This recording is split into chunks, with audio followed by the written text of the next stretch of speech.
ومن خلفهم سدا فأغشيناهم فهم لا يبصرون. بسم الله الرحمن الرحيم.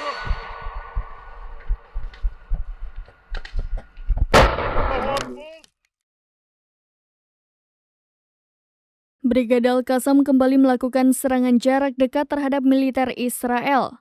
Beberapa kendaraan lapis baja milik Zionis pun tak luput dari kerusakan hebat akibat diserang oleh sayap militer Hamas.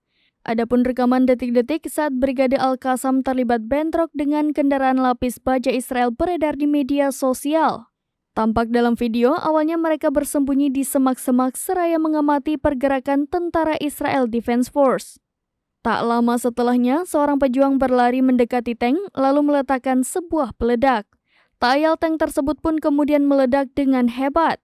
Mengutip tribunnews.com pada Jumat 3 November 2023, menurut laporan dari berbagai sumber, serangan jarak dekat itu dilakukan di sebelah timur lingkungan Al-Zaitun. Diketahui pada Kamis 2 November 2023, Brigade Al-Qassam mengumumkan bahwa perjuangannya menargetkan Tel Aviv dan beberapa wilayah pendudukan lainnya dengan serangan roket. Di front Gaza, pasukan penyerang Israel terus menghadapi perlawanan sengit di semua lini. Pasalnya, Hamas meningkatkan operasi penyergapan dan serangan pengepungan secara terkoordinir. Brigade Al-Qassam juga mengklaim bahwa perjuangannya menghancurkan 2 tank Israel di barat laut Gaza dengan roket Al-Yasin 105. Setelah itu mereka juga menghabisi 3 tentara Israel dari jarak dekat. Hal ini sesuai dengan pernyataan yang telah dikonfirmasi oleh tentara pendudukan Israel. Gaza Utara, kelompok perlawanan meluncurkan mortir ke arah kendaraan militer Israel yang bergerak maju dan kumpulan tentara penyerang di sebelah timur lingkungan Al-Zaitun. Selain itu, di utara Al-Qassam menargetkan unit infanteri Israel yang dibentengi dan ditempatkan di sebuah gedung di utara Beit Hanun dengan roket termobarik.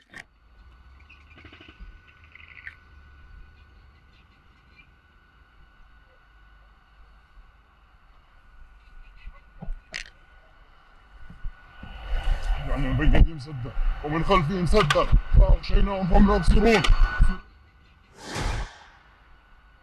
بسم الله الرحمن الرحيم.